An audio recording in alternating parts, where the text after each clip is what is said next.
Hello, hello. I think we should get a signature track for this channel so that we begin with the signature track as we wait for people to join the broadcast. But welcome back to the Football Tribe UG channel. Robert Kesakos is your usual suspect. I hope you've had a wonderful day. I hope you've enjoyed yourselves today. It's been a bit of a hot Tuesday, I must say. Hotter than what I had anticipated the day to be. But we're good. We're good. And I hope you did have a wonderful day, really. I really hope you had a wonderful day. So, yes, sorry about that. Was just testing our audios, making sure everything is in place so that we can get the conversation going. Because there's plenty for us to talk about once again. I did promise you a larger conversation about transfers and things of that nature. As far as today morning's broadcast was concerned, and yeah, uh, kudos to those of you that were with us in the morning. Thank you again for your input. Thank you for being with us.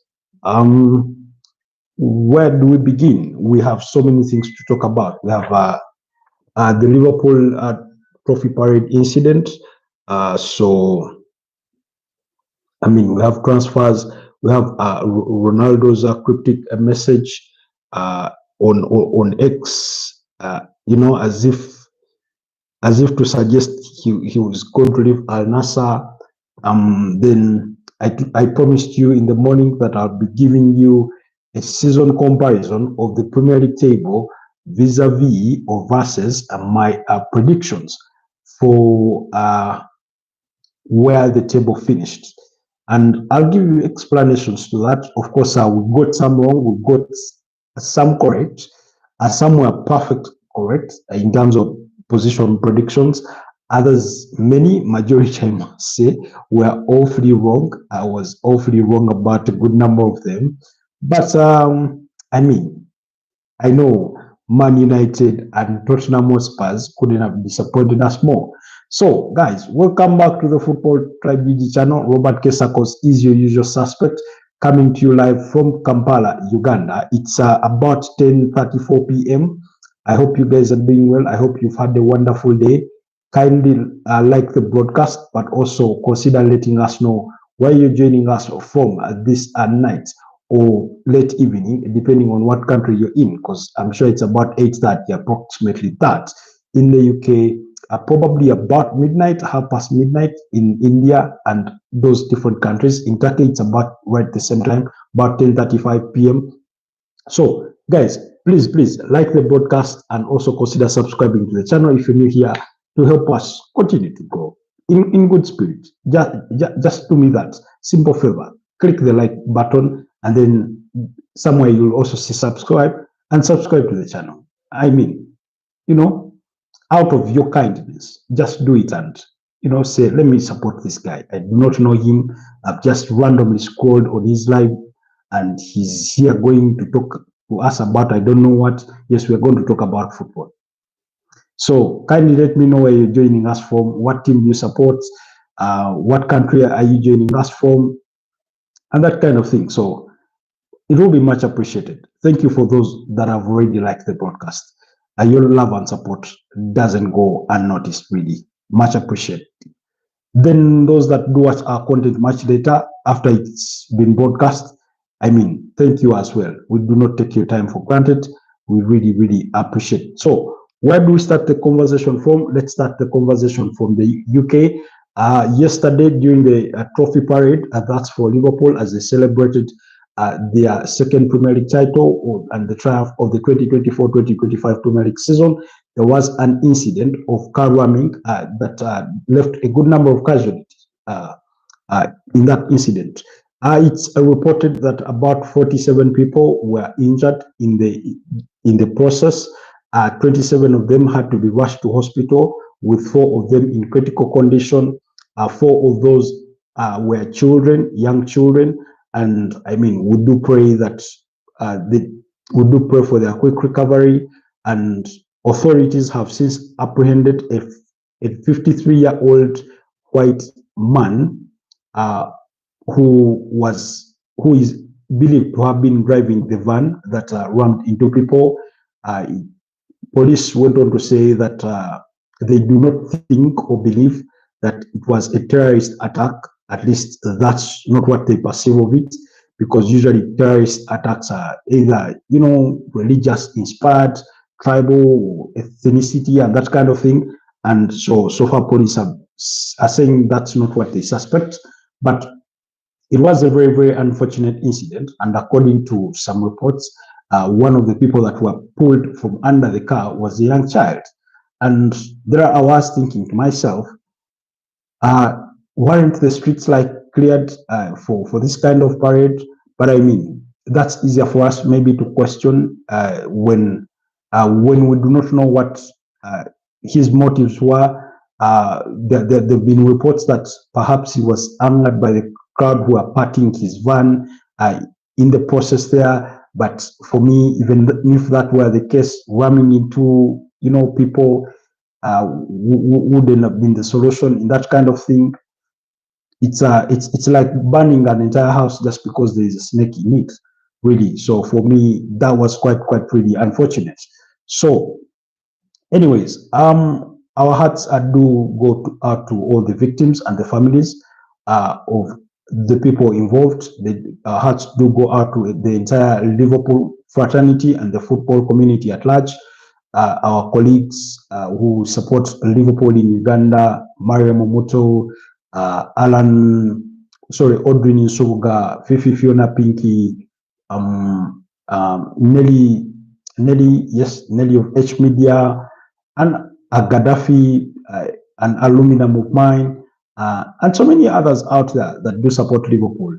Our hearts are with you in this unfortunate time when you're supposed to be celebrating your triumphs, and yet you sort of had to be pushed into a somber mode in a way, really, because of that incident that did happen on Monday, the 26th of May, with a van ramming into the Liverpool fans as they did the trophy parade in the city of Liverpool. So that was quite unfortunate, but it did happen. We hope that we do not register any deaths at the end of it, because 4 people were in critical condition.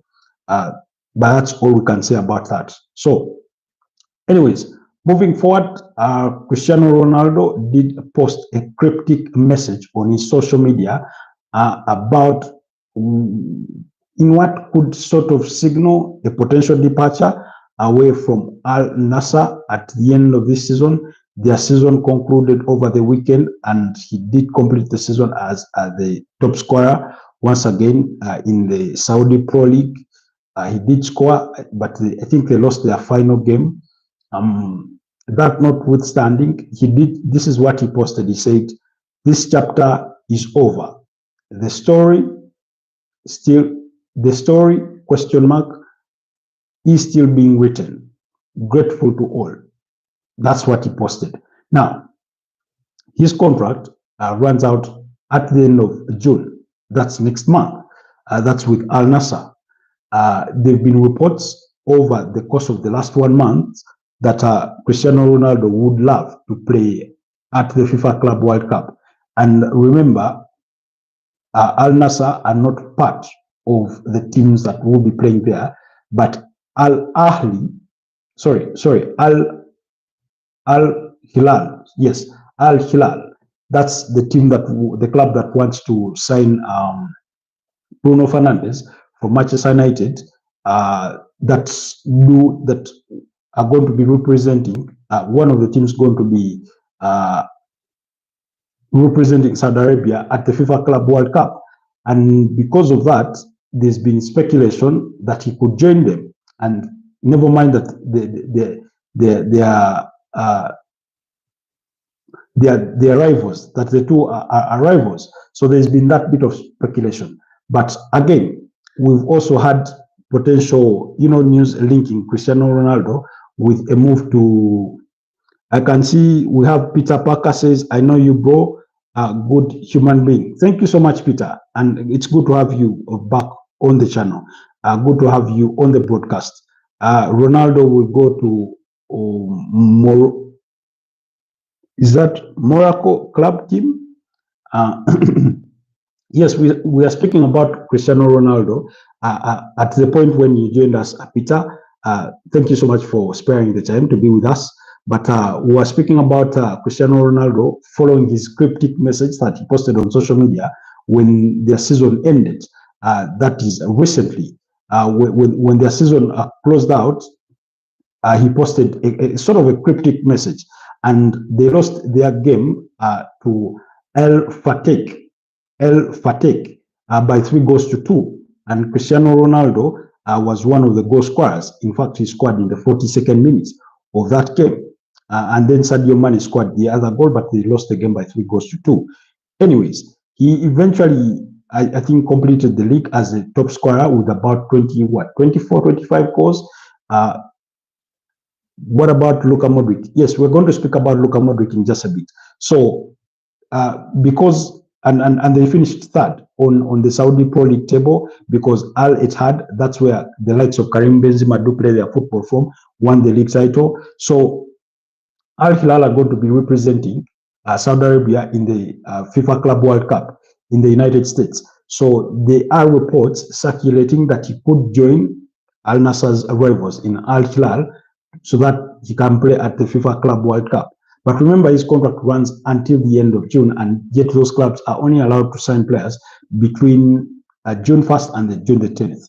So there's that conundrum. However, there are also reports linking Cristiano Ronaldo with a potential move to Botafogo. Now, for those of you that don't know, Botafogo is a club from Brazil. Botafogo is a club from Brazil, and they're going to be playing at the FIFA Club World Cup this summer. So really, he's been linked with a potential move to that side. So he's also linked with a potential move to that side. Those guys of Botafogo are going to be in Group B, where there's Atletico Madrid, PSG, and Seattle Sounders in Group B. That's for the group stages of the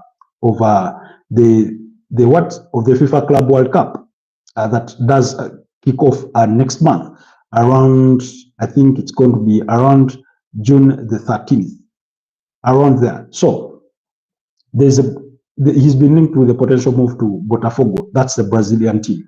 Then remember, Real Madrid are also in the competition. Juventus are in the competition. So some of his former clubs cannot equally be ruled out for a potential feature. Now, also FIFA have interest in linking, in having these big name players, quote unquote, being featuring at this tournament, because remember, Lionel Messi is going to be there with Inter Miami.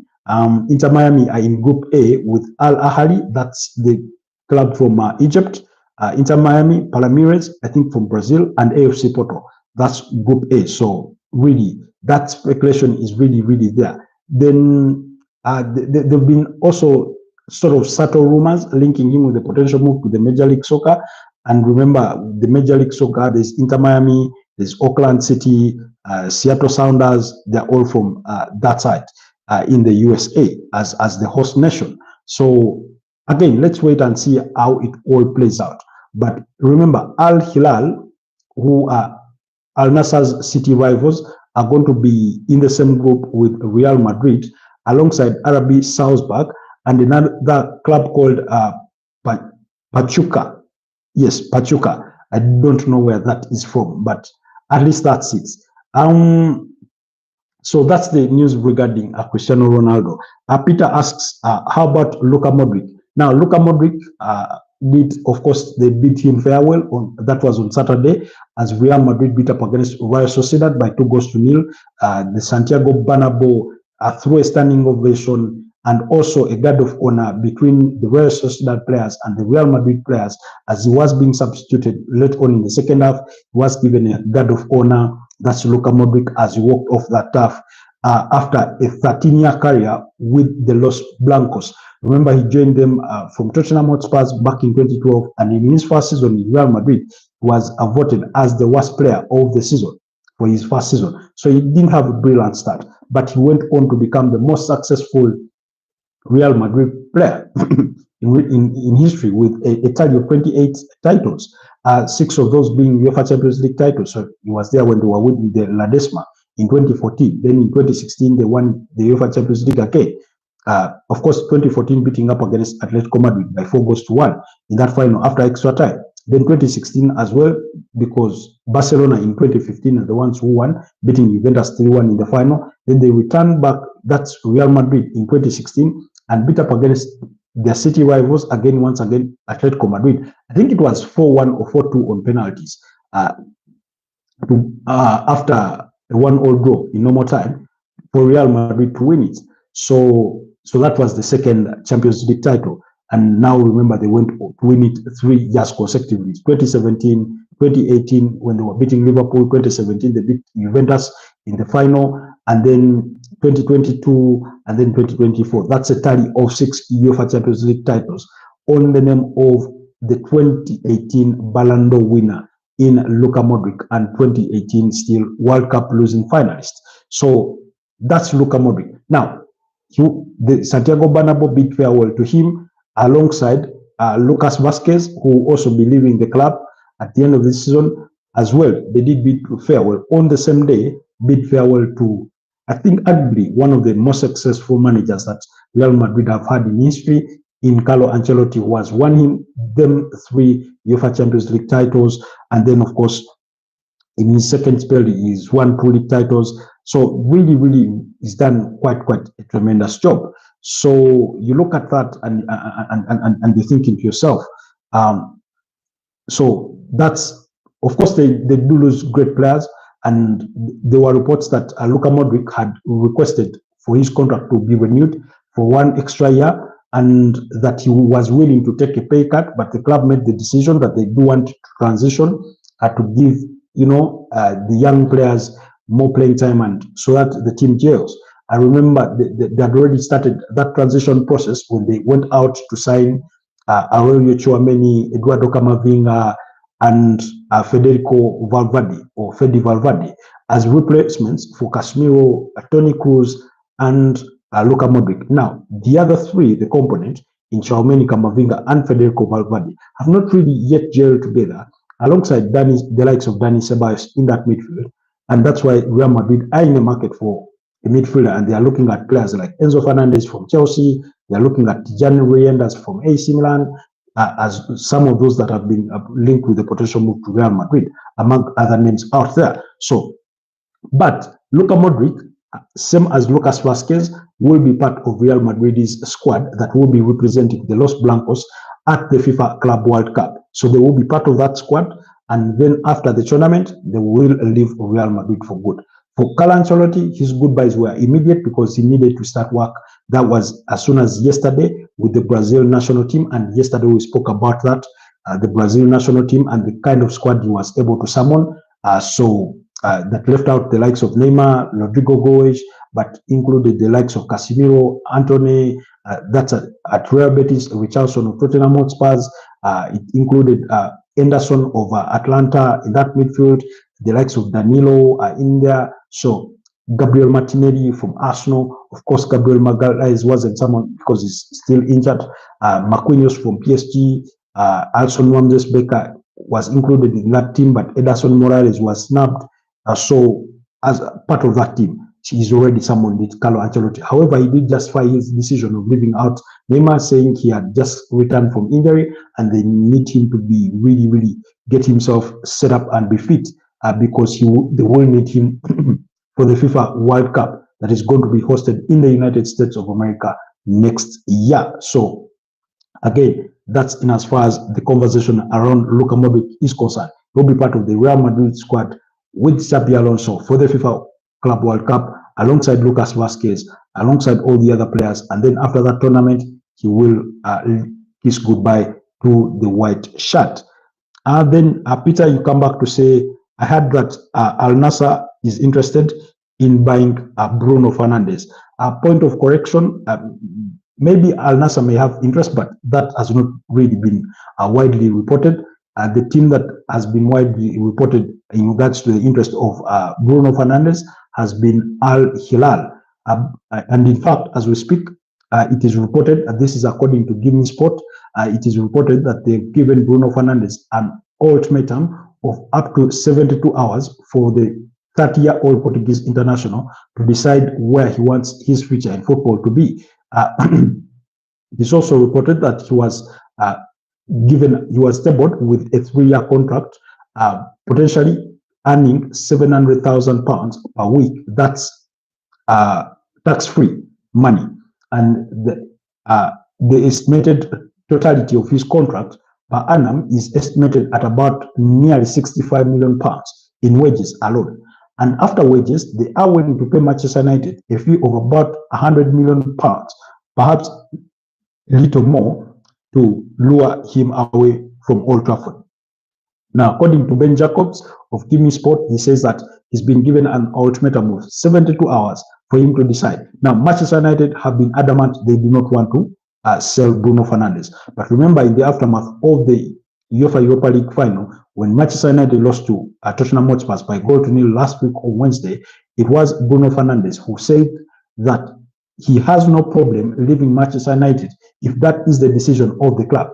If the club do decide that they do want to make some money out of selling a player like him, then he is okay with it. That's the nature of football. So, and then we've also received reports from Portugal stating that he was sort of being swayed with the sweetness of the offer from Al Hilal. So the team that want to sign him is Al Hilal, but not Al Nassr, at least from the concrete reports that we've been able to gather. And that's for you, Peter, to respond to your question about Bruno Fernandes. So it is a very lucrative contract that they put on the table for Bruno Fernandes, but they are also willing to pay Manchester United a very significant fee in the region of £100 million.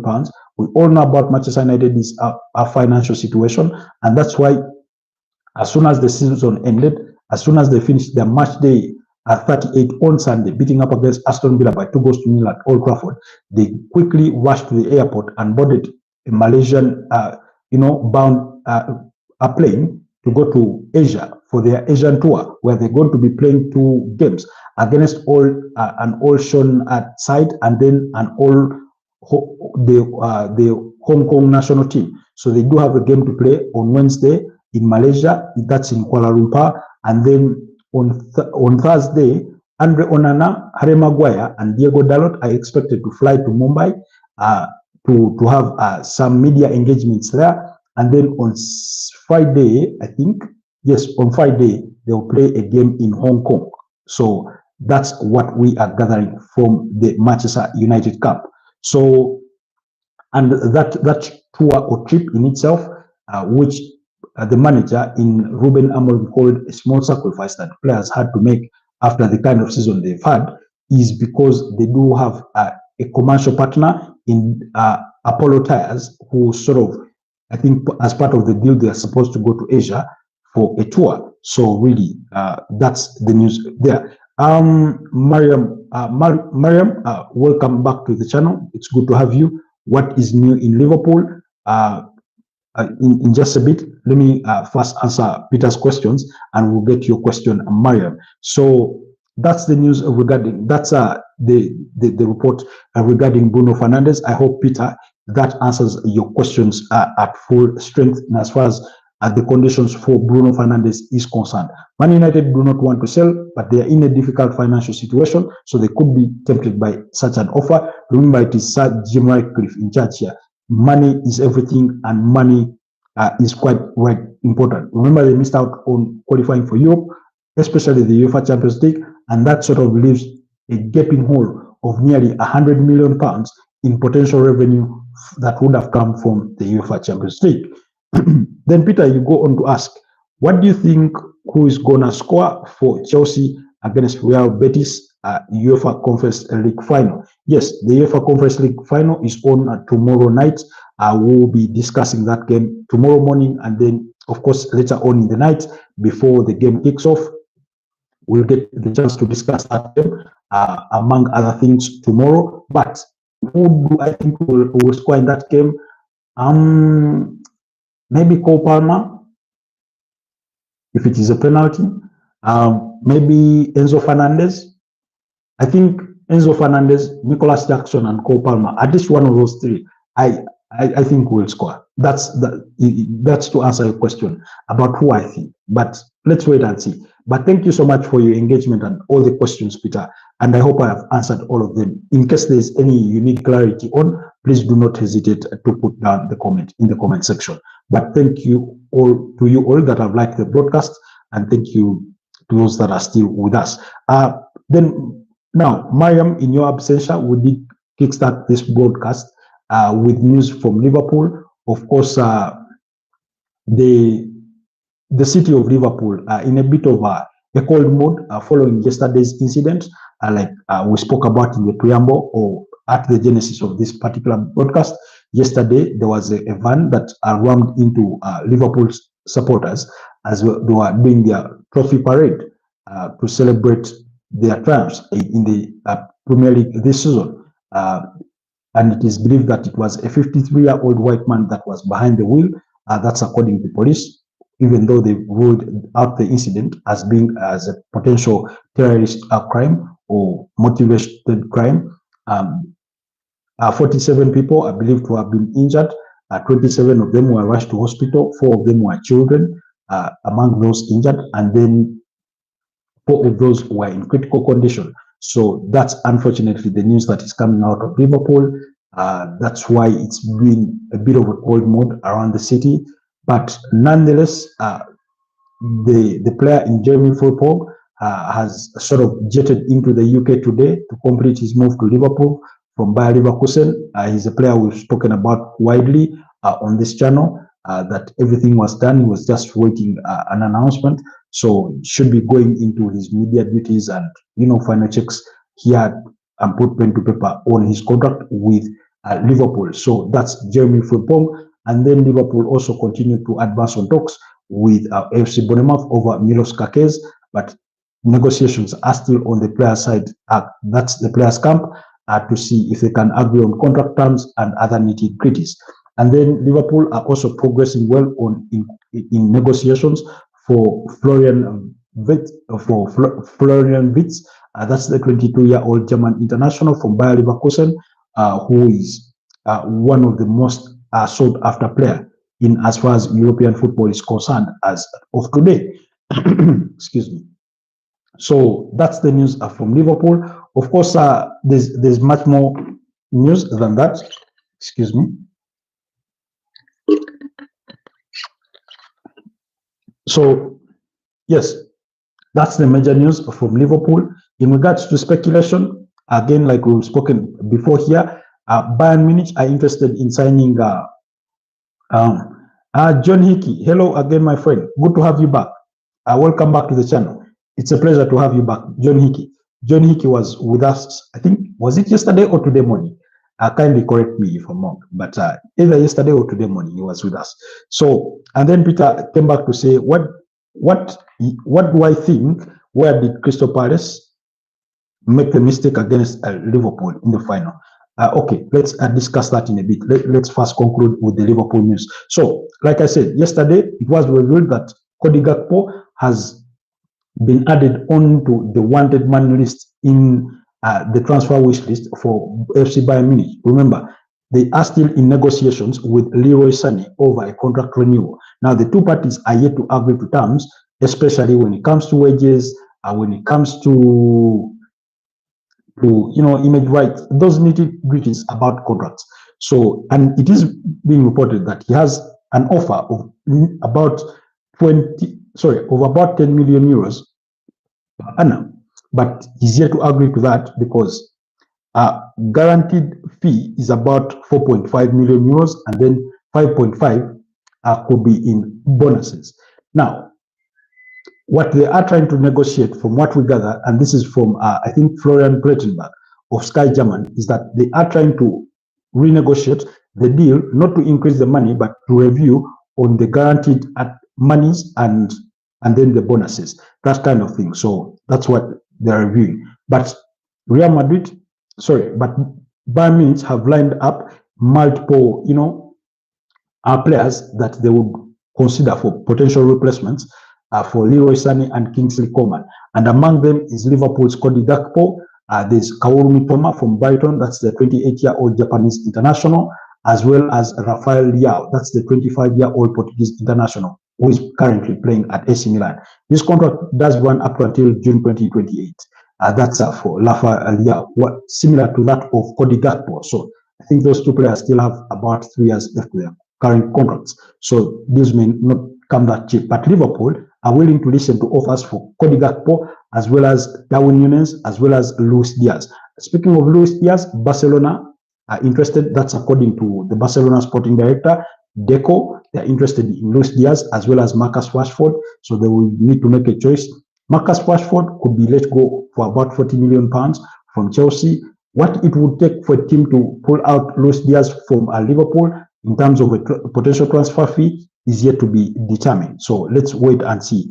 That's to answer your question, Mariam, in regards to Liverpool news.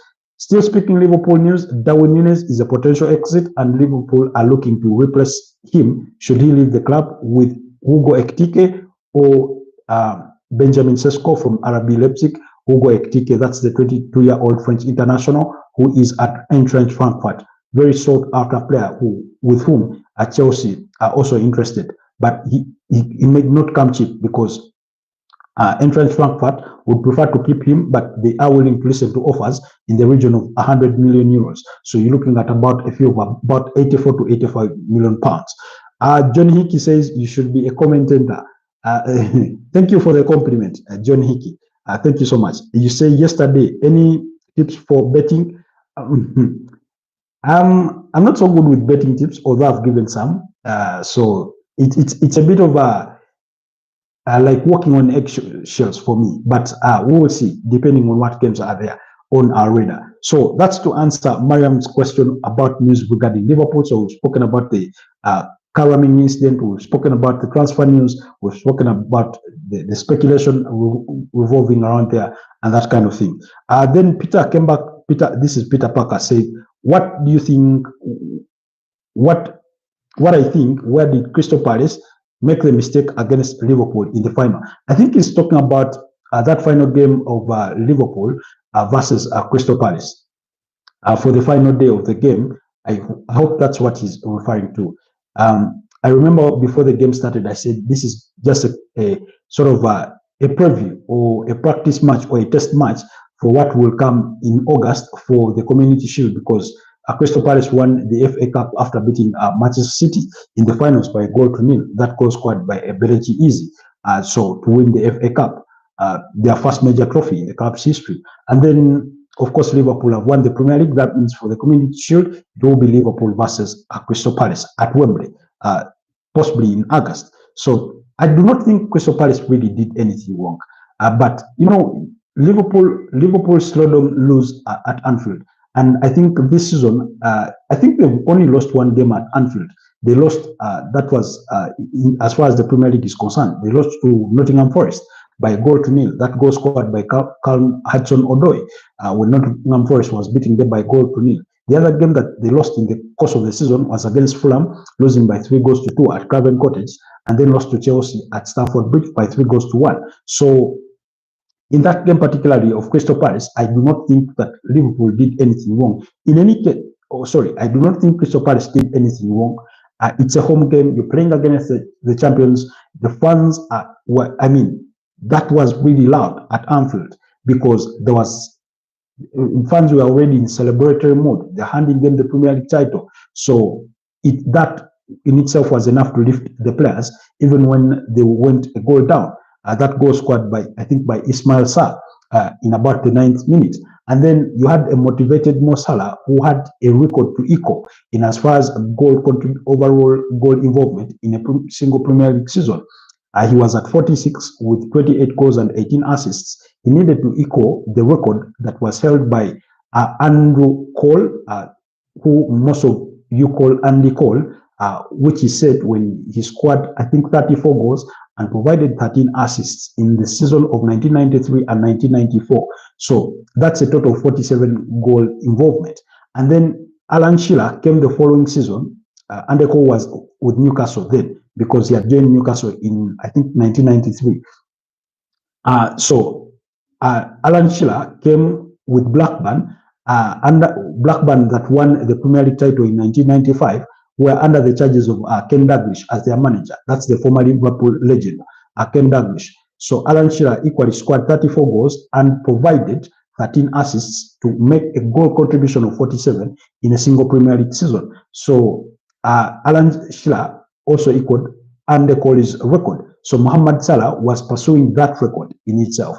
So that's why he ended up scoring, with Cody Gakpo providing the assist in the 84th minute, which put him level with those two Premier League legends. So despite Liverpool, I think, suffering a red card to the young player of the season in one match, they had the home advantage, the atmosphere, and everything going for them. Really, I cannot really fault Crystal Palace for anything as far as that game is concerned, and for picking a 1-1 draw. Then Peter Parker comes back to say, which team are you supporting in the UEFA Champions League final? I don't think I have any team in particular. I'll be happy for any of them to win, although my feeling is that PSG will win.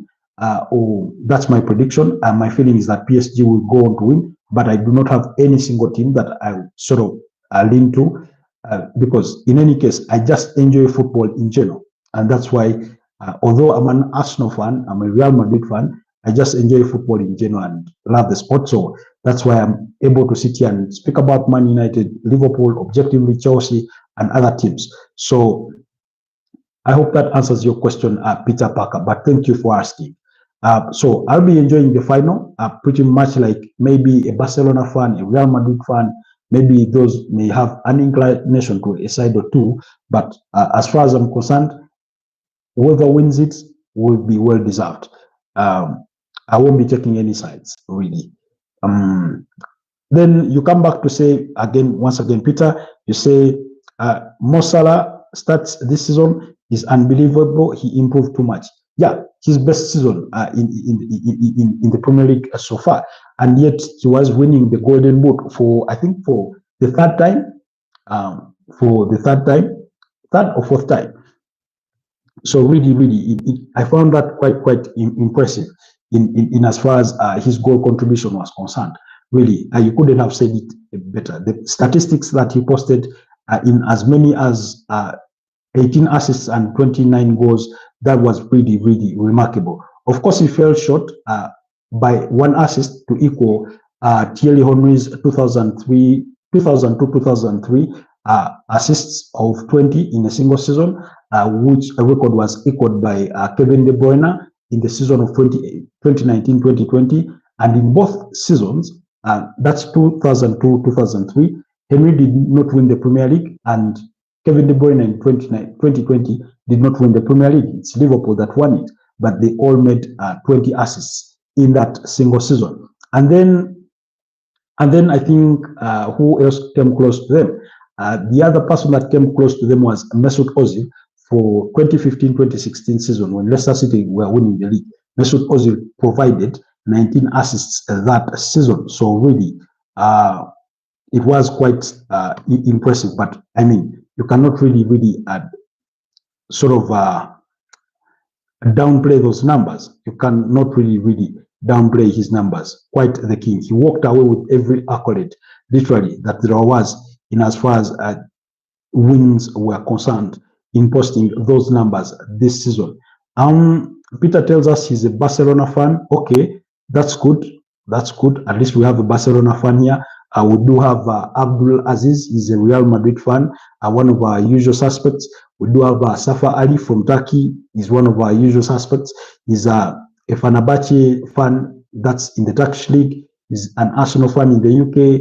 He's a Real Madrid fan in the Spanish La Liga. So looks like we're getting the good people on board here. As I'm trying to find those numbers of how many Premier League, Golden Boots Mo Salah has won. I think about 3, because 2017, 2018, he won the Golden Boot. That's Mo Salah. So really, it's been quite impressive, and that's why he's in the conversation for for the Ballon d'Or. And while I do not think he will go on to win it, because you still have players in contention that are in the UEFA Champions League, players like Ousmane Dembele.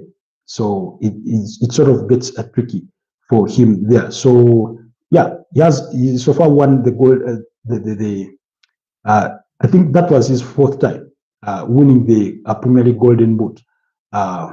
When will Arsenal lift a trophy? Peter Parker is asking, when will Arsenal lift a trophy? Okay, it's a bit of a pain point for me, really. But again, I will fall in short so many times, and everybody's probably asking themselves the same question that Peter is asking: when will Arsenal win a trophy? And they're not talking about any small trophies, FSG, Carabao Cup, Community Shield, whatsoever. They are talking about major titles, either UEFA Champions League title or a Premier League title. I mean, your guess is as good as mine, really. But I would say, all I can say is that if they do fix that team in regards to getting the players that they need to get, then they can go ahead to win it.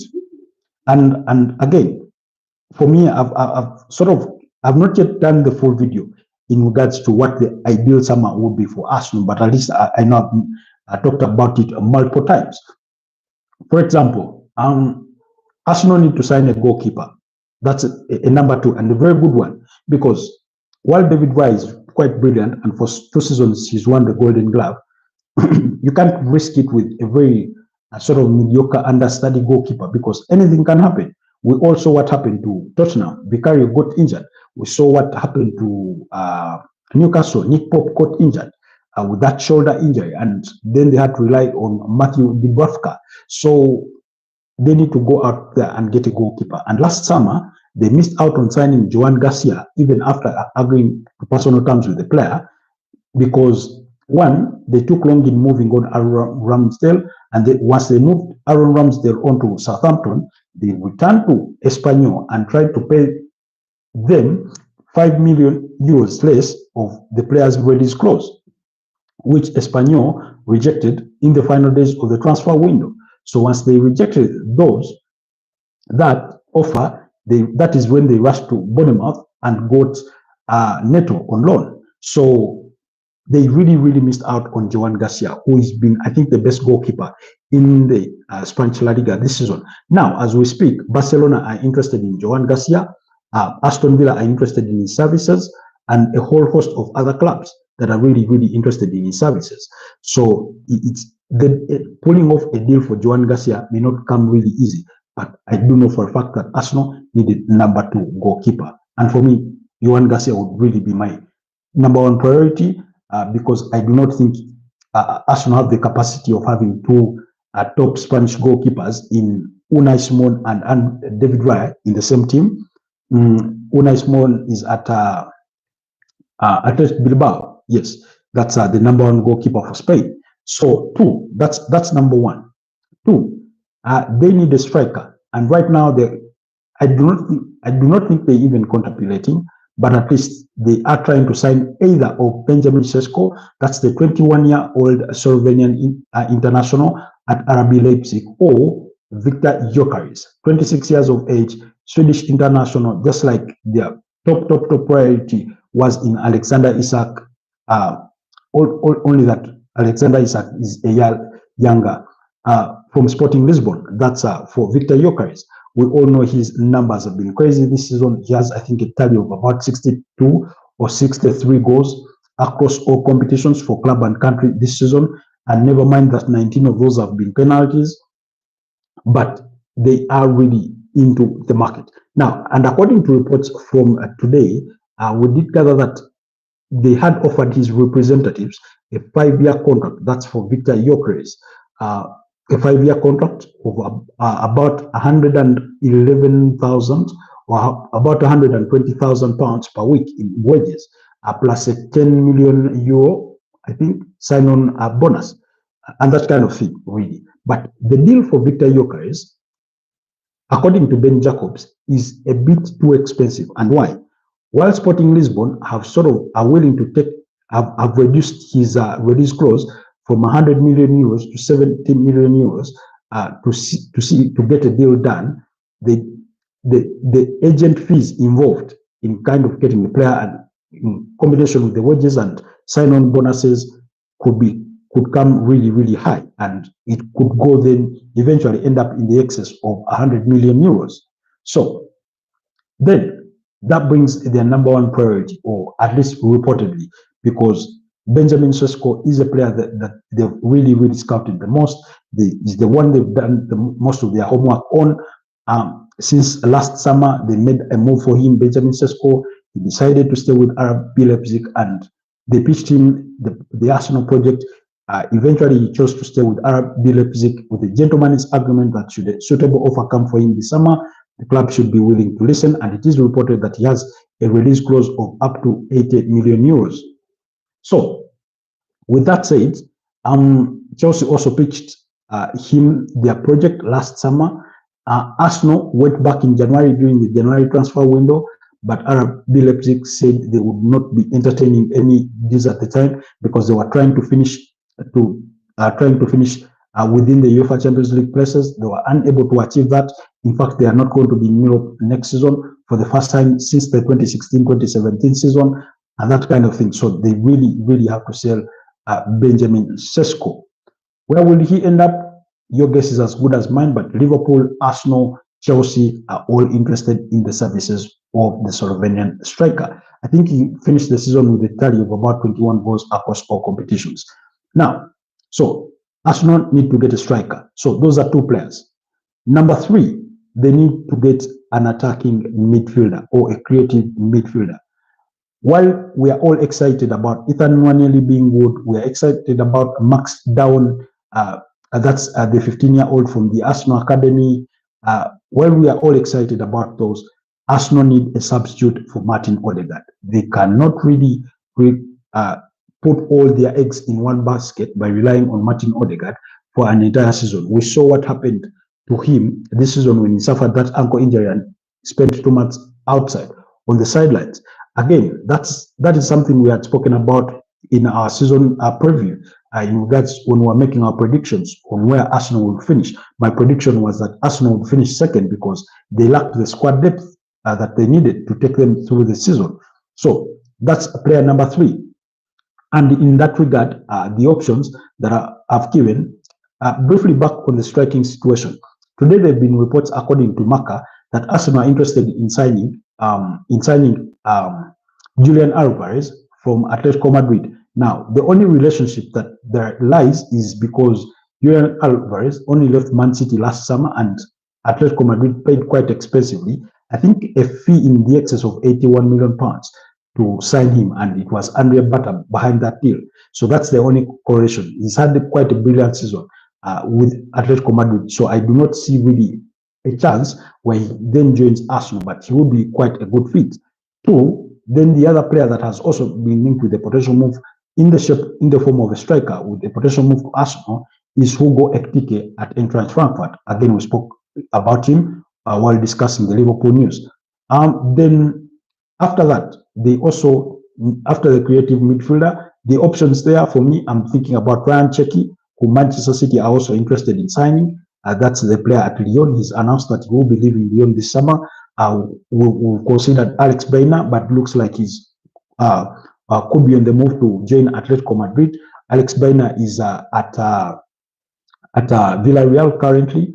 He seemed to bid farewell to the Yellow Submarines as they closed out the Spanish La Liga season. Then the other player is Ojai Sunset. That's another Spanish midfielder, attacking midfielder at Athletic Bilbao. I think he scored about 15 goals and provided 3 assists across different competitions this season with about 33 or 34 appearances. He did suffer some injuries towards the tail end of the season and missed the doubleheader in the semi-final of the UEFA Europa League against Manchester United, among other games. So for me, those were among the options that we're looking at. And then, of course, you add in the likes of Eberechi Eze. Although for me, I do not look at Eberechi Eze in the mold of a replacement for Martin Odegaard, because I do not think he's creative enough. Although he's a very good player and he does score the goals, but that final pass that he gives you, that sort of sends the striker off, that sends the winger off, I do not think he has that classy touch. I stand to be corrected, or I beg for those of you that may have a different argument, I'm willing to listen to it. Then, so those are how many? 4 players: a goalkeeper, a striker, a creative midfielder, and then they need a winger. They need a left winger, and again, they need a backup for Bukayo Saka. Out of that, they are interested in Nico Williams, 22-year-old Spanish winger from Athletic Bilbao. They are interested in Kaoru Mitoma of Brighton and Hove. Rafael Leao has been mentioned in that conversation.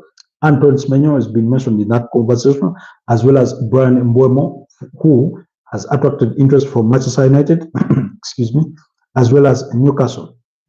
It is believed that £50 million would be a fee good enough to get him out of Brentford. He's scored 20 goals in the Premier League this season and provided about 7 or 8 assists there. So clearly, he is that impressive a player for the 25-year-old Cameroon international. So those are among the options that Arsenal are considering for left winger, as well as Rodrigo Goes from Real Madrid. However, while being unveiled yesterday, Xabi Alonso did say that Rodrigo Goes is an important player for them at Real Madrid, and I think personally, the manager would want to retain him. But you never know what Florentino Perez could decide. Anything goes, because if they need to raise some funds to go pursue another midfielder, then Rodrigo Goes is one of those players that they could look to let go. So keep an eye on Rodrigo Goes. However, earlier negotiations had speculated that Arsenal had sort of hit a snag over Rodrigo's wage demands, but we'll wait to hear more on that. So for me, that would be the ideal transfer wish list that helps Arsenal go on to challenge for major titles. That's the Premier League and the UEFA Champions League. If they can get those signings through the door, and then any other signings would depend on departures, then I could really then start keeping Arsenal for major trophies going into next season. Although I also think they need more than just one striker, because they do not have an understudy striker. I hope that answers your question, Peter, in regards to when I think Arsenal could win a major trophy. If they can achieve that in the transfer market or in the transfer window, then they can go on to really win major trophies. Then you come back to say who will be the new coach for Real Madrid. Xabi Alonso is the new head coach at Real Madrid. He was announced on Sunday and formally unveiled yesterday, formally at Bayer Leverkusen. Now, when he retired from football, I think that was in 2017. I think 2017. That's when he retired from football. He was at Bayern Munich, where he retired from football. So once he retired, either 2017 or 2016, once he returned to Real Madrid. Remember, he had also played for Real Madrid when he left Liverpool. He joined Real Madrid and he was part of the winning squad that won the La Decima in 2014. Although I think he was injured, he wasn't even on the bench. He was in the stands, but that's where he went from to celebrate that goal scored by Gareth Bale in extra time.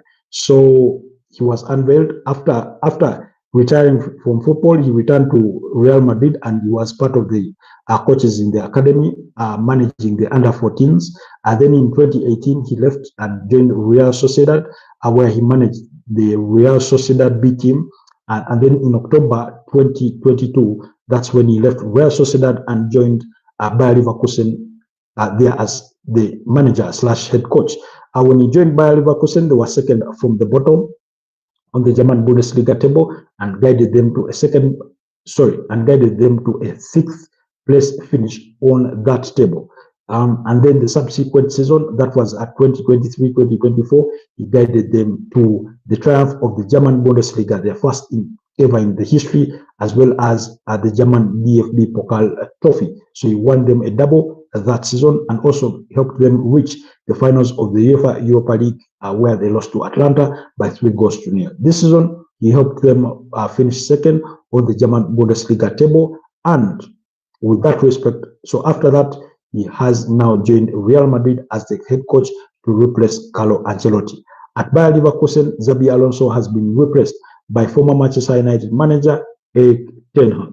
He has put pen to paper on a 2-year contract to manage Bayer Leverkusen. So that's in as far as that news is concerned from Germany. Then you come back to say I'm supporting Inter Milan because I love Thuram. I think you're talking about Marcus Thuram and Lautaro Martinez and Denzel Dumfries. They are unbelievable. Yeah, I couldn't agree more. Unbelievable players. In Marcus Thuram, Lautaro Martinez, the captain there, and Denzel Dumfries. I think Denzel Dumfries does not get the praise he deserves. That Dutchman, he's really quite brilliant. I mean, I find him quite not fascinating, but very good a player. Very good a player, really. Denzel Dumfries, very good player, really. So I couldn't agree more with you on that. When you say I think you mean them well.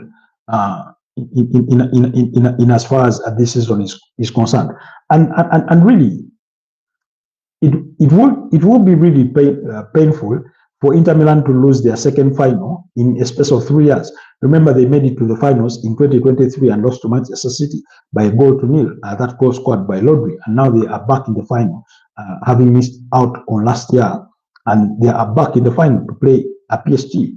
But I mean, it will be really painful because they do deserve to get something out of it. They wouldn't be the first team to lose 2 finals in a space of 3 years. Atletico Madrid have done that before. That was in 2014 and 2016, losing to the same side in Real Madrid. But Denzel Dumfries made, I think, 29 appearances in the Italian Serie A this season, scored 7 goals and provided 2 assists. And yet, even in the UEFA Champions League, he was quite, electric. We all remember watching him in that semi-final against Barcelona. He was quite impressive. So that's thank you for that comment there on Inter Milan. That's for you, Peter Parker. So again, you come back to say, are you happy or not for Tottenham? Let me say this. I'm not happy and I'm not unhappy. As an Arsenal fan, of course, I wouldn't have loved Tottenham to win it, but Manchester United were also in the final. And like I've explained before, in the context of, a team rivalry and that kind of thing, and fan rivalry, when you come to Africa, the rivalry between Manchester United and Arsenal is bigger than any rivalry that there is. And yet, when you go to the UK, the rivalry between Arsenal and Tottenham Hotspur is the biggest for Arsenal fans in the UK. So, world over, Arsenal fans were caught between a rock and a hard place because they had to choose who to sort of settle for a winner. Arsenal fans in the UK didn't want Tottenham to win; they would have rather Manchester United win it. Arsenal fans in Africa would rather Tottenham win it than Manchester United to win it. And I can tell you that Arsenal fans in Africa got it their way. Because for Arsenal fans in Africa, they do not look at Tottenham Hotspur as a rivalry because they do not think they're even in the same bucket.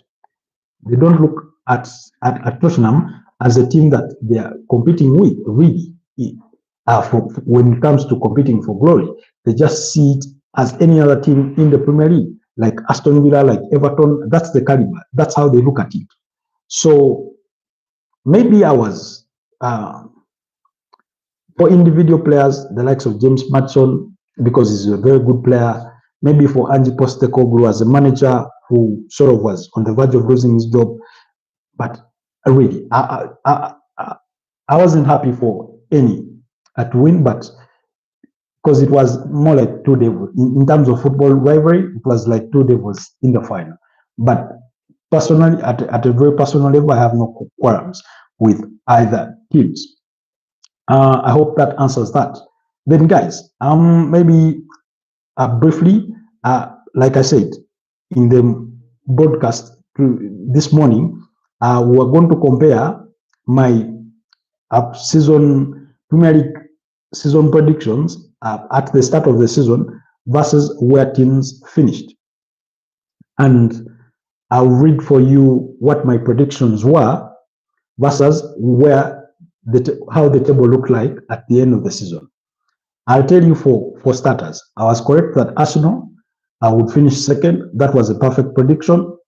The other predictions that I was correct about was about Southampton, Ipswich, and Leicester City getting relegated, but I wasn't correct on this particular order of positions in which they finished. So these were my predictions at the start of the season. Excuse me.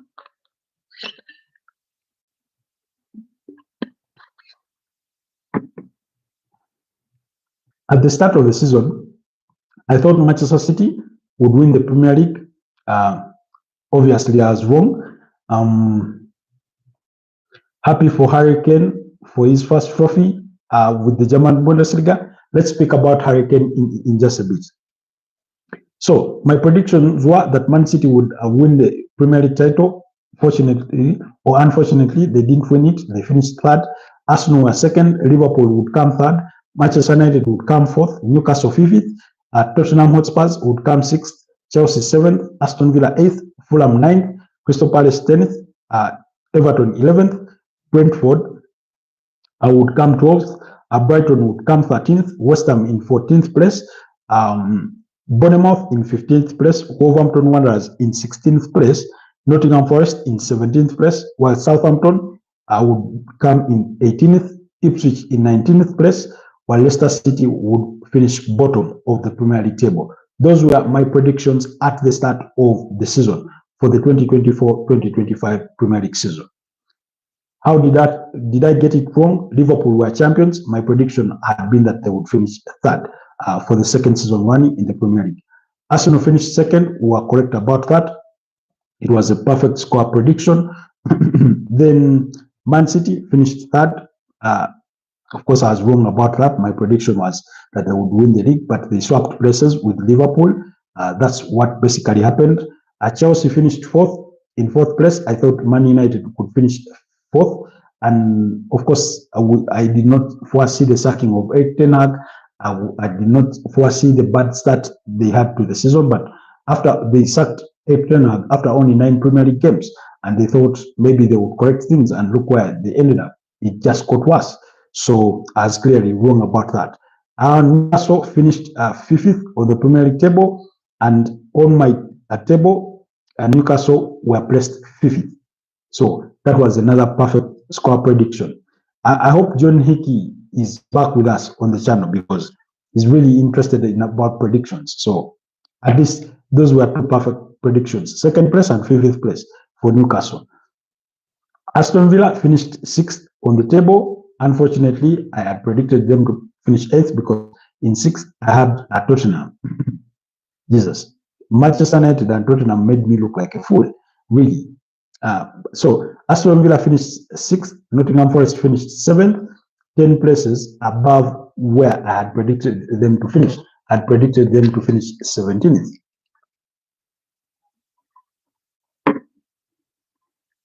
And for me, Nottingham Forest were the surprise team of the season because last season they were literally fighting against relegation. So that's why I thought they would struggle. Brighton finished 8th on the Premier League table. Bournemouth finished 9th. Brentford finished 10th. Fulham finished 11th. Crystal Palace finished 12th. Clearly, I got all those wrong in as far as my predictions were concerned. Crystal Palace 12th, Everton 13th, West Ham finished 14th. Now, West Ham was a perfect score prediction for me because even in my season prediction table, I put them 14th because at the time, I remember Julian Lopetegui had been given the job at West Ham, and I predicted he would struggle because I'd seen what he had sort of struggled with with Wolverhampton Wanderers. Boss Royal is back here with us, best in the UK. Hi, Boss Royal. Good to have you on the broadcast.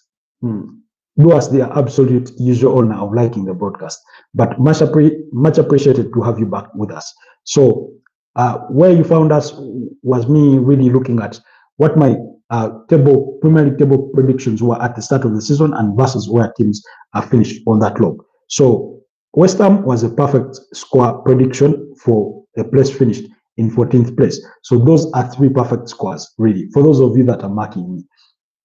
Manchester United finished 15th. These were the biggest disappointment of the season. Wolverhampton Wanderers finished 16th on the Premier League table. That was another perfect score prediction for us because, again, even in my predictions, Wolves would finish 16th on the Premier League table. And then Tottenham Hotspurs finished 17th on the Premier League table. Now, I couldn't care any less about Tottenham Hotspurs, to be honest. Beyond their fan, one called Nasser on X.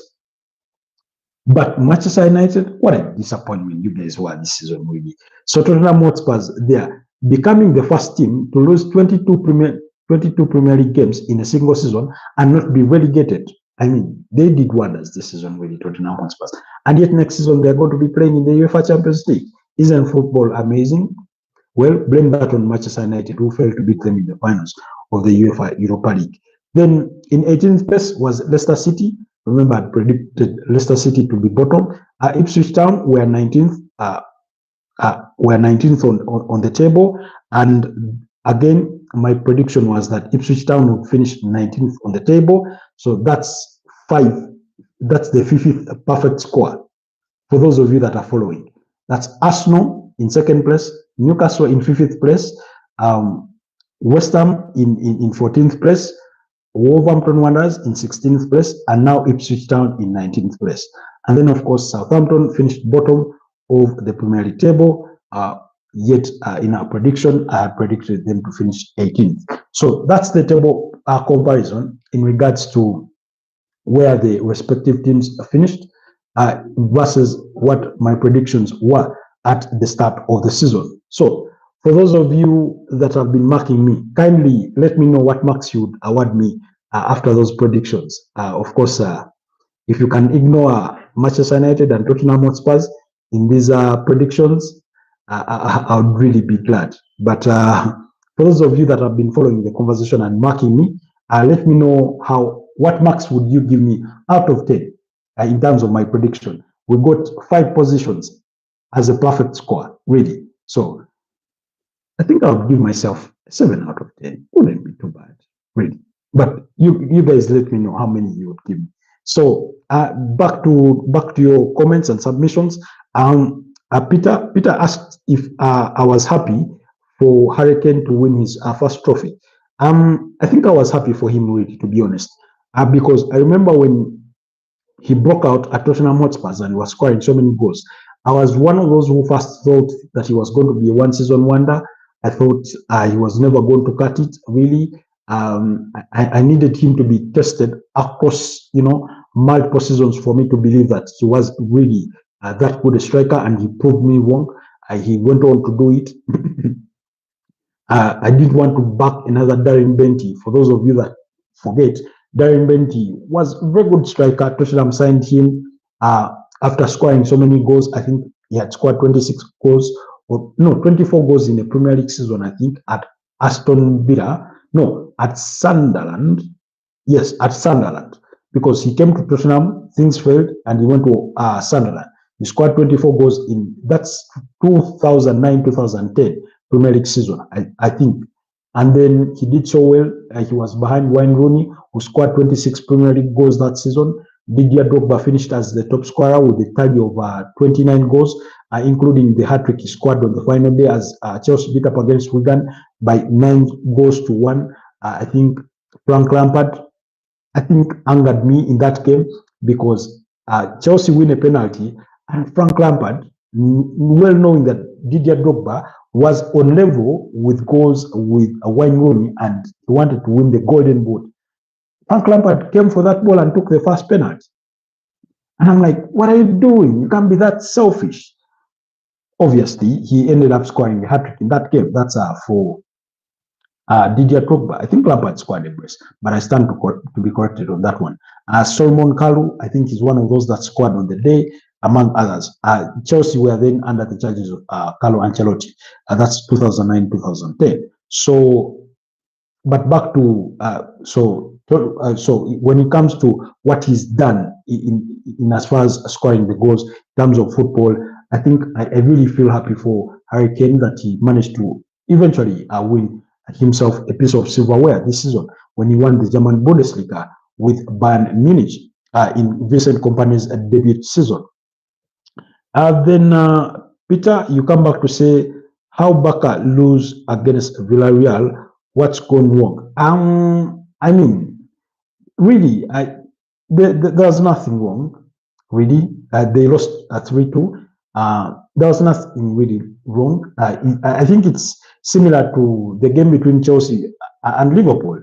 You've already won the Premier League title. There's nothing really much you're playing for besides individual records and accolades and that kind of thing. So the motivation was no longer there. They had already completed the domestic treble, having won the Copa del Rey, having won their 28th La Liga title, having won the Supercopa Hispana during the course of the season when they beat up against Real Madrid, I think by 5-2. So that game that I think was played where in Saudi Arabia or something. Anyways, so Barcelona didn't have much to play for in that game, really. So it shouldn't be a surprise that they lost. Look at Liverpool. Ever since they clinched the title, they went on to lose to Chelsea. Then drew a couple of games in there, including on the final day against they drew against Arsenal. They drew against Crystal Palace. So really, once a team clinches the Premier League title, once a team clinches the title, especially as far as the league is concerned, there's usually not much left to play for the team, and they do not go with that vigor. They no longer have that hunger to win, really, especially when you're not chasing an unbeaten run the way Bayer Leverkusen were doing last season. When you're not chasing an unbeaten run the way Arsenal were trying to do in 2004. So your motivation to win is sort of becomes lesser. It's more like the law of diminishing marginal utility, or once you reach a point of bliss, then you begin to descend into because the bliss point is the point of total satisfaction. So you begin to descend into dissatisfaction, kind of. For those of you that do remember a little bit of high school economics, really, or is it high school or college economics, depending on what curriculum you did attend. So that's that. I hope that answers equally Peter's question in regards to Barcelona. He's a Barcelona fan, so I would understand why he felt a bit pained in the extent that they lost that particular game. Speaking of Barcelona, there's a lot of great news from Barcelona in regards to players. Of course, the manager has been given a new contract. A new contract that keeps him at the club for the next 2 years. His new contract runs out until June 2027. The previous one was running until June 2026. So clearly, Laporta, that's the Barcelona president, was really, really impressed with the services of his boss in Hans Flick, that he decided to extend his contract. And then, of course, the other is Rafinha. Rafinha has also renewed his contract at Barcelona.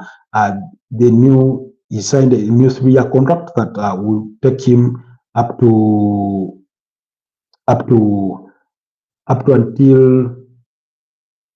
that was up to until 2028. Yes, up to until 2028. And then Lamine Yamal has agreed to sign a new 6-year contract at Barcelona that will run until June 2031. That's for Lamine Yamal. So really, do keep an eye on that. In fact, that loss came on the second last day on the second last game, that was match day 37, that loss of 3-2 for Barcelona against Villarreal, that already won the league title. The game that they needed to win the league title was, I think, the game where they beat Espanyol by 2 goals to no, not Espanyol. I think the one they beat Bilbao. No, Bilbao was the final game. It was the game against Espanyol. When they beat Espanyol by 2 goals to nil, they were confirmed as La Liga champions. So once they were confirmed, they lost the subsequent game 3-2 to Villarreal, and then won the last game, beating Bilbao by 3 goals to nil. Robert Lewandowski scoring a brace in that one, as well as Dani Olmo, who has attracted interest from Manchester City. Yes, Mr. Leo is back with us. Hi, Mr. Leo. Good to have you back. It's a pleasure having you back.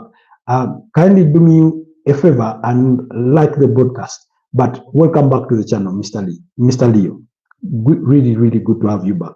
So, still Barcelona. So that's Lamine Yamal, Rafinha, all given to new contracts, as well as the manager in Hans Flick. Then Wojciech Szczesny, that's the Polish international goalkeeper, they are also going to extend his contract by 1 year. They are giving him a 1-year contract to keep him at Camp Nou for next season, alongside the Barcelona captain in Andres Ter Stegen. Peter comes to say, what's your view on Inter Miami? They are struggling to win from the last few matches. Yeah, it is true that Inter Miami have struggled for form in the last few matches. They've really struggled to win games in the last few games, and I mean, there are reasons. There are reasons for losing. Could be many.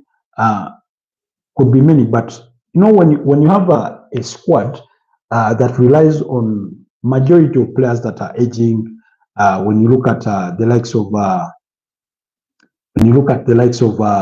Lionel Messi, Jordi Alba, Sergio Busquets, I think Luis Alberto Suarez in that squad, I mean, you're bound to lose quite a couple. And when you look at some of their games, they had a goalless draw with Chicago Fire 0-0. They beat up against Columbus Crew by 1-0. Lost to Vancouver Whitecaps by 2-0. Lost to FC Dallas by 4-3. They lost to Vancouver Whitecaps again by 3-1. They beat up against New York Red Bulls by 4-1. Minnesota United beat them by 4-1. And then San Jose Earthquakes shared the spoils with them in a 3-3 draw. So those are some of their games that they've played and lost in recent times. So it really doesn't look pretty. And then when you look at most recent form, they did play Philadelphia Union. That was a 3-3 draw. They played Orlando City and lost by 3-0. And then they shared the spoils with San Jose Earthquakes in a 3-3 draw. I think when you have so many players that have come of age, sometimes they lose it. They lose the motivation sometimes. They've come of age. They are no longer physically astute as the way they used to be. And earlier on today, I was watching an interview that was done by Francesc Sola Fabregas, and he was speaking about how he knew that he was bound to retire even when he was still at Monaco, and yet he went on to sign, I think, a 2-year deal with Como. And remember, he now has he's a minority shareholder, as well as Thierry Henry in that Como club that he's managing. And he was talking about how after just 1 year, he knew that he didn't have really much to offer to the team in terms of being a player. And he talked about one particular game that he played. I think the second last game of the season. He played in that game, didn't play well, lost the ball, and then they went on to concede a goal. The manager substituted, the coach substituted him, and so he spoke to that, and he said physically he no longer felt that he had it, but also mentally he was losing it. So that could be also a factor in as far as Inter Miami are concerned. They do have a game to play on Friday. They'll be at home against CF Montreal. So that game will be upcoming. And when you look at their league position, they are 15th on a league table of 30 teams. Now, that's for the Major League Soccer. They have 30 teams in their league. I do not follow the league so closely. That's for the Major League Soccer, so I do not want to sit here and lie to you what kind of format they do have, but it doesn't look really pretty. It's Vancouver Whitecaps that are leading the log with 31 points after 14 games. I think that's equally a poor return because they have 4 draws, 1 loss, 9 wins. And then Philadelphia Union in second place. You do have FC Cincinnati in third place. You have San Jose in fourth place. You have Nashville SC, Orlando City, Columbus Crew, among those. We will be watching some of these teams at the FIFA Club World Cup that is going to, kick off in just a couple of, in about 2 weeks from now, really. So be sure to catch that. And then just to return back to your comments, Mr. Leo, okay, we read Mr. Leo's comment. Mr. Peter comes back to say Dortmund last year runners up the UEFA Champions League, but not a good performance this season. What's the reason? Again, for Borussia Dortmund, yes, last season they were runners up in the UEFA Champions League.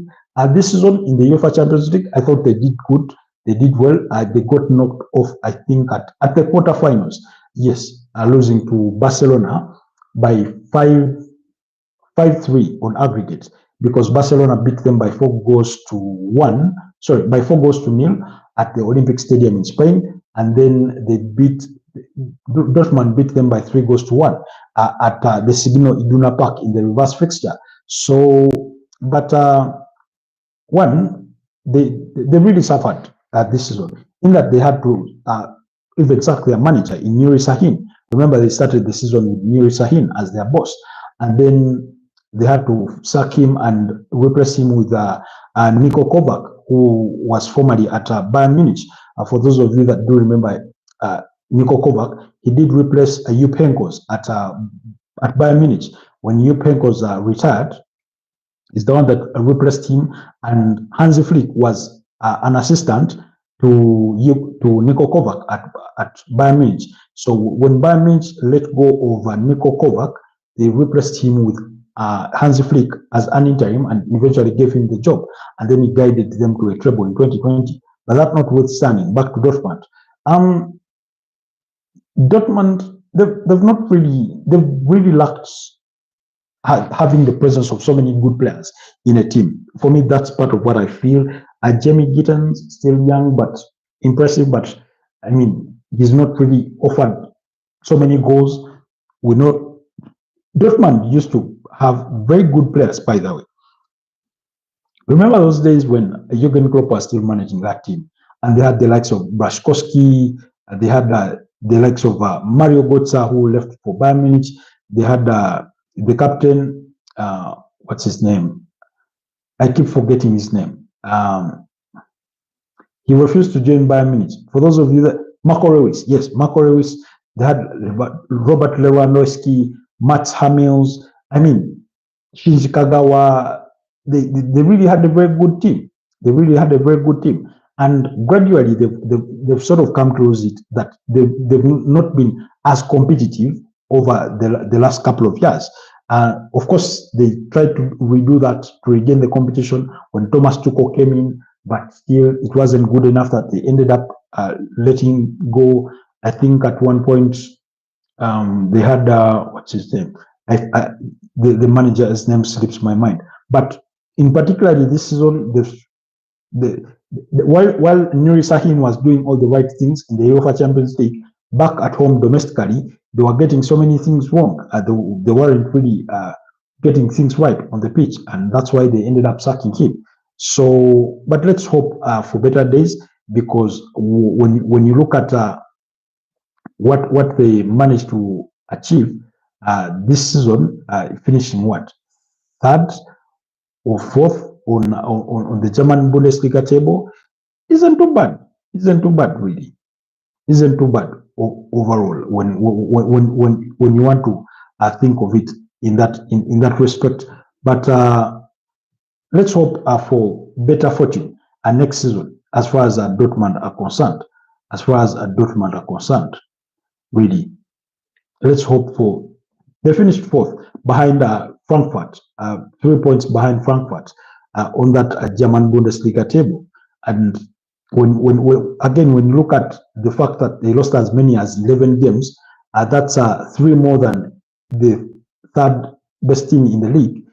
It didn't look pretty. It didn't look pretty. They scored 71 goals and conceded 51 goals.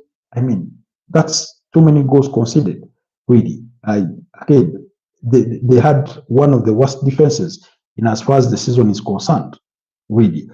Of course, Hosteling did sort of, outcompete them there by going on to consider as many as 80. But you say, which underrated team impressed you the most this year? I think for every league, I would sort of give you maybe a team, but starting with the Premier League, I would say Nottingham Forest really impressed me. And when I was choosing my best 11 of the season, I included one of their players in Nikola Milinkovic. Nikola Milinkovic had a good season alongside Murillo in that back line. Ola Aina was quite good. The goalkeeper in Marcels was quite good. Ibrahim Sangare, of course, that one sort of came back to the fold late on in the season, but he was good. Morgan Gibbs-White, Callum Hudson-Odoi, you remember he's the one that scored the goals against Liverpool and beat as they beat up against Liverpool at Anfield by 1-0. He scored against Man City when we were beating Man City, I think at the Etihad by 1-0. So really, and Nottingham Forest were quite impressive. Chris Wood scored so many goals. I found them quite impressive. Speaking of Morgan Gibbs-White, Manchester City are interested in his services. Let's wait and see if that will go through. So I found them surprisingly impressive, especially with the context that last season they were, fighting not to finish in what they were fighting and not to be relegated. When you look at the 2023-2024 Premier League table, really, when you look at that table, it's what sort of tells you the kind of job that the manager in Nuno Espirito Santo managed to do. Last season, they gathered 32 points and they were in 17th place on that Premier League table. To say that they finished 7th this season on the Premier League table and have qualified for the UEFA Conference League, even though they would have loved to achieve the ultimate goal of qualifying for UEFA Champions League, for me, it was quite an impressive season, really. You could not underscore that, because when you look at the likes of Bournemouth, who, let's say, beat their own, a point study this season, and last season they finished 12th with 48 points, and now they've finished with about 10. Was it about 10 points more, or slightly like that in that region? So when you look at it in that context, really, for me, Nottingham Forest were that team that really impressed me the most, to say the least. Then when you go to the Spanish La Liga, there weren't really many teams that really caught my attention, but I mean, we could choose one. We could choose one as well in regards to what. Excuse me. Sorry about that. In regards to what transpired, because the top four I expected: Barcelona, Madrid, Atletico Bilbao, Villarreal, Betis. That's expected. Of course, you have in teams there like Sevilla that have fallen off the wagon, and Valencia in recent times. But if I had to pick overall in Europe, I think one of those teams would be Como. Como coming to the Italian Serie A and finishing 10th with a novice of a manager in Cesc Fabregas, that has been quite impressive. Quite impressive. What Como have been able to do. I've found that very impressive. Very impressive. So when you look at some of the results that they were able to post this season, they finished with 49 points in 10th place, and now their aim is to try and finish within the European football places for next season. Only 2 places, just 1 place behind Bologna, who finished 9th, and AC Milan, who finished 8th on the league table. So for me, Como would be that team that I would choose. Then there's another team called Strasbourg in France. That team for me, it was equally impressive. I didn't follow them really that much. I won't lie to you, but they also managed to qualify for the UEFA Conference League by finishing 7th on the French League One table. That was quite impressive. To know that they finished ahead of teams like RC Lens. Remember, Lens were in the UEFA Champions League last season. You remember they were in the same group with the likes of Arsenal, finishing ahead of teams like Brest. I remember Brest were in the UEFA Champions League this season. So that was for me quite really impressive. The other impressive team. So Como, Strasbourg were very impressive. You say Argentina versus Spain, UEFA Nations League, the match gonna be too good? I don't gather on that one. I don't gather on that one, Peter. When you say UEFA Nations League, because Argentina in the same line for the UEFA Nations League, no. I do not think you're correct on that one. Spain are going to be playing France. This is a point of correction, Peter. Spain are going to be up against France in the semi-finals of the UEFA Nations League. Remember, Argentina from South America, where you have Brazil, Ecuador, Peru, Uruguay, Venezuela, Costa Rica, those kinds of countries, Panama, you know. And then the other fixtures will be between Germany and Portugal. That's for the semi-finals of the UEFA Nations League. So it's a point of correction. Germany will be up against Portugal. That is on Wednesday, 4th June, while Spain will be up against France on Thursday. The 5th of June. That's to answer your question, Peter. What I think about Spain, France, remember Spain are the reigning champions of the Euros, having won it last year. For those of you that do remember, Euro 2024, they beat up against England, I think in the final, by 2-1 to win it. So that's the game. Last year in July, July 14th, and Nico Williams and Mikel Oyarzabal scoring for Spain, while Cole Palmer scored for England. So Spain are the reigning champions, so I'll give them the edge in this one over France. But France are a very good team. They're a very good team, even though they've seemed to struggle in some of their games recently. And then German, Portugal, another difficult fixture. You see, the thing about German themselves are in a bit of a reorganization with their boss in Jürgen Nagelsmann, and then Portugal, they also have Roberto Martinez, formerly at teams like Wigan, formerly at Everton, and more recently left the Belgium national team to join Portugal. So it's a bit of a difficult one to call, but we will see how Tasos their way onto the finals of the UEFA Nations League. whose dates will be, of course, the finals will then be played on on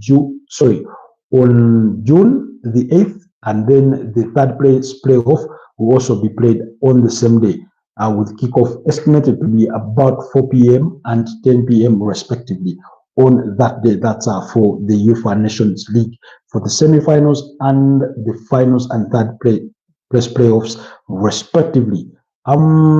So thank you for that submission, Peter. And it's, guys, it's been 1 hour and 35 minutes into the broadcast. I'm sure my microphone is about to burn out. It's about to run out of power. But before it does that, it's been really a great conversation. Thank you, Peter, for making it worthwhile. Thank you, Leo, for making it worthwhile. Thank you, John Hickey, for making it worthwhile. Thank you to everyone that stayed behind the curtains without, engaging in the direct conversation, without engaging in the chat here on the broadcast. But thank you for all the time you've been with us. Much appreciated. Peter, I hope you do invite your colleagues to join the conversation, but more importantly, to subscribe to the channel, like and share, and support what we do. But really, our man of the match today has been Peter. He's really engaged us with a good number of questions that have sort of widened our debate beyond the scope of what we had planned to discuss today. And I found that really interesting. I really enjoy it when, people challenge my mind and put so many submissions forward. He comes back with perhaps one of the final comments to say, Ronaldinho, Roberto Carlos, Zidane, which one player will you pick in your team? I'm not going to even pretend to say it's a difficult question to answer. For me, it is Ronaldinho Gaucho de Assis Moreira, the best ever player to play football, in my opinion, in terms of the players that have been blessed enough to watch in real time. Forget about, going to YouTube and watch clips of so-and-so, Maradona, Pele, Roberto Baggio, Romario, Gerd Müller, Johan Cruyff, and all those other great Gerd Müllers. Forget all about those. In as far as for some of the players that have been blessed enough to watch, at least in real time, play football, for me, it has to be Ronaldinho Gaucho de Assis Moreira, who has really done it the best for me in as far as being the best is concerned.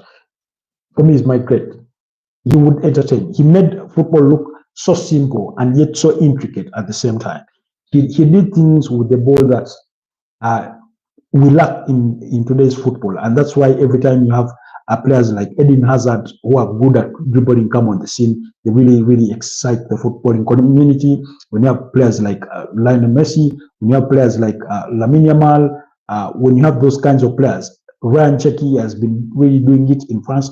When you had Nicolas Pepe, when he was doing it in the French League One, when you have that kind of breed of players, I'm not comparing those players to Ronaldinho, but I'm saying those players that are really good at dribbling, who the entertainment of the game comes first and not the statistics of the game. Because for players like for Ronaldinho Gaucho, and the game was more than just statistics of how many passes made, how many tackles, how many what. It was about the entertainment of the game. By the time the goal arrives, it's really worthwhile. And for me, I would have to choose Ronaldinho Gaucho, but Zidane is really up there at the top. I know a colleague of mine who is also a Real Madrid fan called Mosh, Brazilian Borgere, for him, Zidane is the best player that has ever kicked the ball. So I'll be interested in knowing, Peter, what your opinion is for you. Who is your best player that you've chanced yourself into watching, and as far as enjoying the game of sport is concerned? Neymar in Santiago is to confirm Neymar. Neymar is still at Santos, although it remains his future is yet to be determined. The speculation of whether he will be given a new contract or not, the speculation to that, but let's wait and see. in regards to Neymar Santos Jr. there, but Carlo Ancelotti wants him to be part of the squad that will be representing Brazil at the 2026 FIFA World Cup. So that means he needs to continue playing. He has to stay fit and take good care of himself. So anyways, Peter, thank you so much for being with us. You've been our MVP. Thank you for today's conversation. Thank you for the engaging conversation. Thank you for all the questions, for all the submissions. Much appreciated. I hope we could have more 5 Peters, that are quite engaging, that do ask the questions quite on point, that make their own submissions and make suggestions and ask for these opinions, as well as give their own opinions in regards to certain aspects of the game or different teams and players. That will be really much appreciated going in the future. But guys, you say you're a huge fan of Zlatan. Okay, that's brilliant. So guys, allow me to wish you a blessed night. It's 12 minutes past the hour of midnight here in Kampala, Uganda. So we are already into Wednesday. But let's do this again tomorrow at 10:30 p.m. But do not forget, every single day of the week, Monday to Friday, we come live between 10 a.m. and 11 a.m. Usually around 10:30, 10 a.m. sharp. Around that time, we do go live. Just turn on your notifications and you'll be notified once we go live for a broadcast. So, and then maybe before I let you guys go, I would want to bring you to the know of this, in case you're interested in learning some digital skills like coding, like web design, like cybersecurity, that are in a very high demand on the global market. Then do not forget to check out Ebo State. They are based in Kansanga, Kampala, and they do offer in-person and online digital skills training sessions for as well as career guidance, and help their members find jobs in the dynamic digital space. So I'll leave that link down in the description so you guys can check them out. A blessed night to you as well, Peter. Thank you so much for the conversation and the engagement. Much appreciated. I'll send you digital flowers. But kudos to you, my man, and everybody else that was part of tonight's broadcast and engagement. Mr. Leo, John Hickey, and all those that were in the Kamori. We do appreciate you and not take your time for granted. Have yourselves a wonderful rest of the night. Bye-bye. Let's meet tomorrow. See you.